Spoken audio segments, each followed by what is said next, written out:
रीति रिवाजों के अनुसार देश की नीति चलती है। राम राज्य तब स्थापित होगा जब सब जन, सब पुरुष राम जैसे बन जाएं। ये मोदी एक विद्वान पुरुष है और विद्वान पुरुष खाली एक है, लेकिन बाकी सब मूर्खों की तादाद में खड़े हैं। और विद्वान पुरुष ही इस संसार को चला सकते हैं, मूर्ख नहीं चला सकते। अगर कोमलता अपनाएंगे तो राम राज्य आ जाएगा, राम राज्य आएगा तो सब सुखी हो जाएंगे, सब सुखी होंगे तो अज्ञानता दूर हो जाएगी। मानव जीवन के अर्थ को साकार करना बहुत असंभव है। फिर चाहे वो कोई नीति हो या कोई जैसे राजनीति हो, तो ये राजनीति भी मानव जीवन के अर्थ को साकार नहीं कर सकती, क्योंकि इसका जो मूल केंद्र है वो है देश की जो है एक परंपरा, रीति रिवाजों के अनुसार देश की नीति चलती है। मैं तो एक ही बात कहूँगा कि देखो, मनुष्यता सर्वधर्म संपन्न है।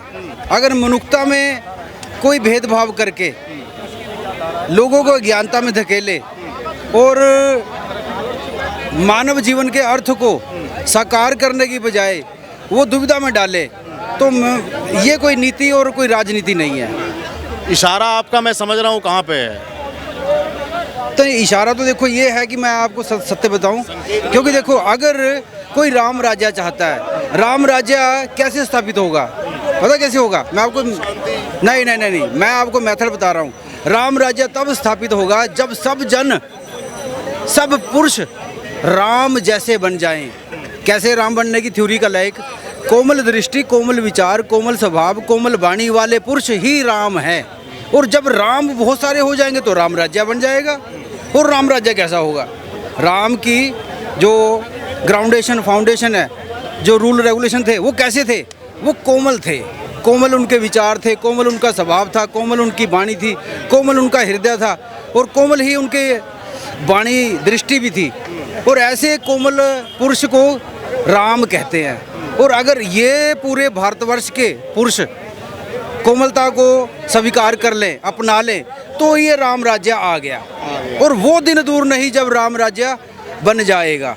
और राम राज्य बनने के लिए देखो, वेद पुराण शास्त्र यही कह रहे हैं कि खुद को जानो। स्वयं को जानने के लिए क्या करना पड़ेगा? कठोरता को त्यागना, कोमलता अपनानी है। जिन कोमलता अपनाई सगली चिंत मिटाई, ये ग्रंथ साहिब का एक उपदेश है। अच्छा, मेरा एक आखिरी सवाल आपसे ये है, मोदी के बारे में कुछ कहना चाहेंगे? मोदी कैसा काम किया? मोदी आपको मोदी के बारे देखो ज़्यादा कुछ नहीं कह पाऊंगा, लेकिन एक बात कहता हूँ कि मोदी एक विद्वान पुरुष है। और विद्वान पुरुष खाली एक है, लेकिन बाकी सब मूर्खों की तादाद में खड़े हैं। अब बताओ कोई क्या करेगा अकेला? विद्वान देखो, विद्वान वही होता है जो विधि विधान, संविधान और समाधान निकालने के लिए थ्योरिकल फंडामेंटल अपनाए, समय की मांग को पूरा करे, वो विद्वान है। और जो समय के अगेंस्ट चले, समय के विरुद्ध चले, वो विद्वान कहाँ का हो जाएगा? और समय को स्वीकार करना ही विद्वानों की एक श्रेणी में पहचान है। क्या मोदी ने समय के अनुसार मोदी चले, मोदी को समय की पहचान है? देखो, वो समय उनको बता देता कि समय कैसे बनना चाहिए। जो समय की बात को समझ लीजिए, वो विद्वान है।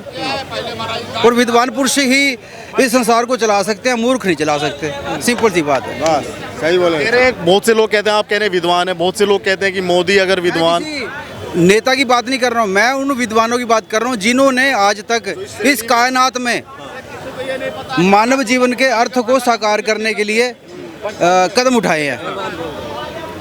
वो भी मोदी में भी आपको वो खूबियां लगती हैं कि मोदी ने मानव जीवन को सार्थक करने के प्रयास किए? देखो, मोदी भी है वैसे ही, लेकिन अगर ये राम राज्य ऐसा बना पाए कि हर पुरुष को कोमलता का पाठ पढ़ाएं, कठोरता का ना पढ़ाएं। अगर कोमलता अपनाएंगे तो राम राज्य आ जाएगा, राम राज्य आएगा तो सब सुखी हो जाएंगे, सब सुखी होंगे तो अज्ञानता दूर हो जाएगी।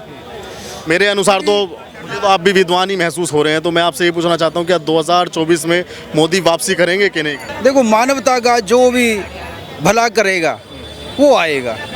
बस, जो मानवता का भला करेगा, जो मनुष्यता के साथ है, जो विकास के साथ है, जो हमदर्द बनेगा, लाचारों का, मजबूरों का, हताशों का, परेशानों का, बेबसों का, और यतीमों का और बेघरों का, वो ही आएगा। देखो, समय की मांग है। जब जब किसी ने लाचार को, मजबूर को, हताश को, परेशान को, बेबस को, मजबूर को, बीमार को और सताया नहीं, सहयोग किया, वही आया।